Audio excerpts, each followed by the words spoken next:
The next is باب الكنية للصبي وقبل أن يولد للرجل. الكنية للصبي, giving a kunya to a child, وقبل أن يولد للرجل, and also giving a kunya to a man or to a person before even they have children. Remember that a kunya is Abu so-and-so, the father of so-and-so, or so-and-so, the mother of so-and-so. And typically a kunya is given after after the name of the eldest child, right? This is typically done. However, a kunya, as we discussed earlier, is not always after the name of a person's child. Remember that a kunya is used for different reasons. One reason is to address someone respectfully, or to address someone in a loving way. So instead of calling someone by their name, so for example, if someone's name is Bilal, instead of calling him, excuse me, Bilal, if they have a kunya, like for example, Abu Umar, so you say, you call them Abu Umar. Abu Umar is more respectful than addressing them with their name. So calling someone by their kunya is a way of addressing them in a more respectful way. And then secondly, calling someone by their kunya is also to identify them, because there may be multiple people by the same name, but a kunya is generally unique. So it's a way of identifying a particular person. So if the purpose is identification, then is it necessary that the kunya be on the name of a person's child? And is it necessary that it only be given to a person when they are an adult and when they have children of their own? Well, that's not necessary. So how do we learn that? Let's look at the hadith. حدثنا مسدد حدثنا عبد الوارث عن أبي التياح عن أنس قال كان النبي صلى الله عليه وسلم أحسن الناس خلقا. Anas radiallahu anhu said that the Prophet sallallahu alaihi wasallam was ahsana nasi khuluqan, was the best of all people in character. Best of all people in character. And what does that mean? That means that, you know what, any situation that you're in, and you want to know how to deal with that situation in the most beautiful way, you can find an example of that in the way of the Prophet sallallahu alaihi wasallam. And you can find an example of his akhlaq, a description of his akhlaq, that what is the best way of dealing with this situation, and what is the best character to be shown in a situation like that. So the Prophet sallallahu alaihi wasallam's akhlaq, his character, his manner was the best in every situation. So no matter what situation you're in, you want to know how to behave in the best way? Well, you can find an example of that in Rasulullah sallallahu alaihi wasallam. وَكَانَ لِي أَخٌ يُقَالُ لَهُ أَبُو عُمَيْرٍ. Anas radiallahu anhu said that I had a brother whose name was Abu Umayr. And this indicates that this brother of his did not live very long. He died very young, because he said, I had a brother who used to be called Abu Umayr. قال أحسبه فطيم. He said, and I think he had recently been weaned, meaning he was just 2 or 3 years old. If he had recently been weaned, he was very little. And still he was called Abu Umayr. وَكَانَ إِذَا جَاءَ. And when the Prophet ﷺ would come, meaning to our house, and he would see Abu Umayr, قال, he would say, يَا أَبَا عُمَيْرٍ مَا فَعَلَ النُّغَيْرِ. O Abu Umayr, what happened to Nughayr? What did Nughayr do? And what was Nughayr? Anas radiallahu anhu explained that it was a nugharun, a bird, kana yal'abu bih, which he used to play with, meaning it was his pet bird that Abu Umayr used to play with. فَرُبَّمَا حَضَرَ الصَّلَاةَ وَهُوَ فِي بَيْتِنَا. And many times when the Prophet ﷺ would be in our house, it would be time for salah. And what would he do? فَيَأْمُرُ بِالْبِسَاطِ الَّذِي تَحْتَهُ. And he would instruct that the rug which was under him would be فَيُنْكَسُ وَيُنْضَحُ, that it be swept and sprinkled with water. Why? So that it would become fresh. ثُمَّ يَقُومُ. And then he would stand, وَنَقُومُ خَلْفَهُ. And we would stand behind him, فَيُصَلِّ بِنَا. And he would pray with us, meaning he would lead us in prayer. Beautiful hadith. Imam Bukhari brings it over here, obviously, to prove that a child can also be given a kunya, because in this hadith, it's very obvious that Abu Umair was a little boy who was recently weaned, so just 2 or 3 years old, and his name was, or he was called Abu Umair. And Abu Umaid literally means father of Umaid. And it's very obvious that he was not the father of Umaid. So this kunya was given to him, even though he did not have a child, and even though he was not an adult. He was still a child himself. So very obvious, a child can be given a kunya.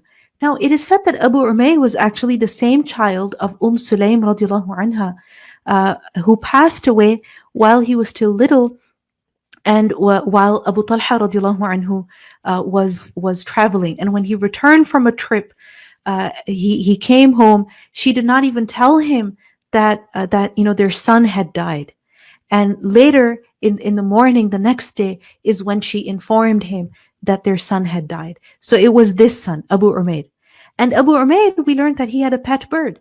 So, and the Prophet ﷺ would ask him about his pet bird, which shows the permissibility of keeping animals as pets. And as long as, of course, the animals are, not harmed, not abused, they have plenty of space, they're fed properly. But if pets are abused, then this is a serious, serious crime, because we learned that when a woman tied up a cat in her house, or she tied up a cat, and the cat was not able to eat or drink or find any food, and it starved to death, the Prophet ﷺ mentioned how that cat will be, that cat was scratching this woman. The Prophet ﷺ was shown that how the cat was scratching the woman, meaning the woman was being tortured, was being punished because of how she had abused this animal. So while Allah subhanahu wa ta'ala has allowed us to benefit from animals, this does not mean that we can torture them, we can abuse them, and we can neglect them. No, while keeping a pet is something completely permissible, it's necessary that we also take care of them properly, and we teach that to children. And you see, he had this bird, and he would play with it, right?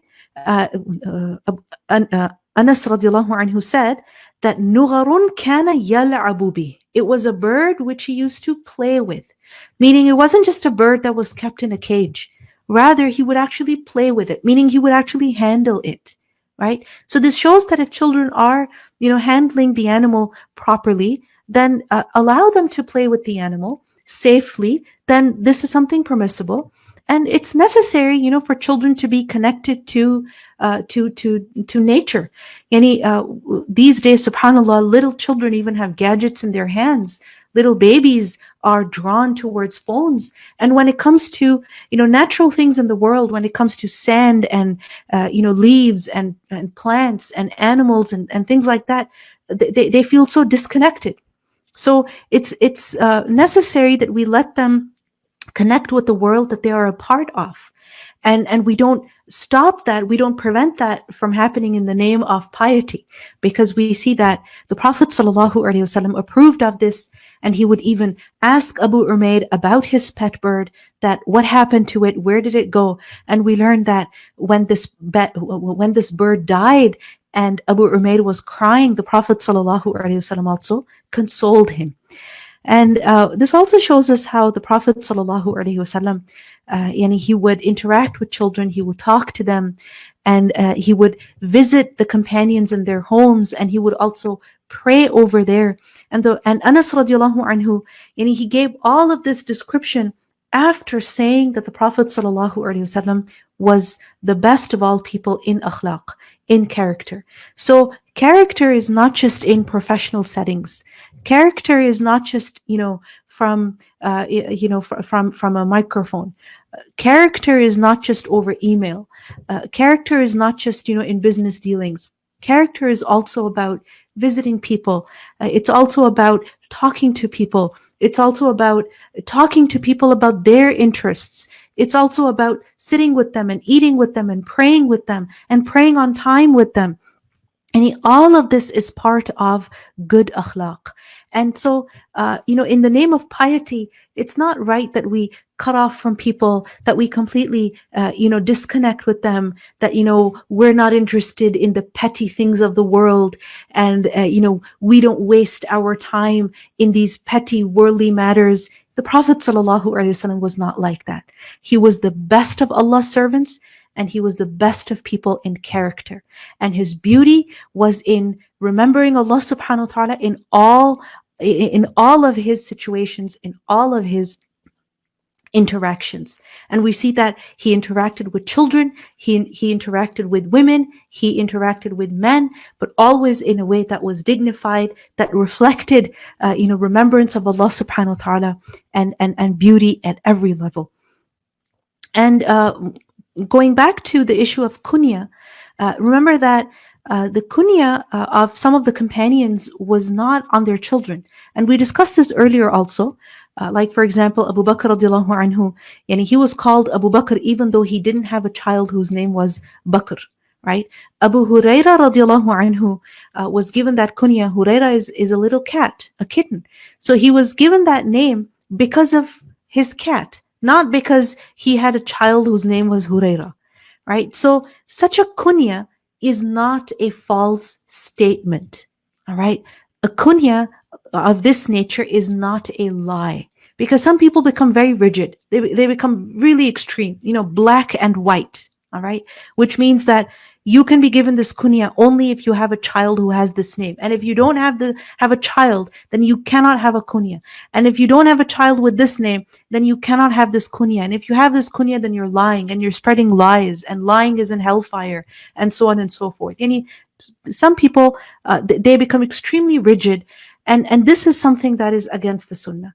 So remember that Abu, like for example, Abu Umair, Abu Huraira, Abu Turab, Abu, yes, it means father, but in a kunya, the word Abu does not mean father. It does not mean biological father. All right. It can also give the meaning of a nisba. Nisba means association, meaning someone who is associated with something. All right. So, for example, there is a name, Abu al-A'la.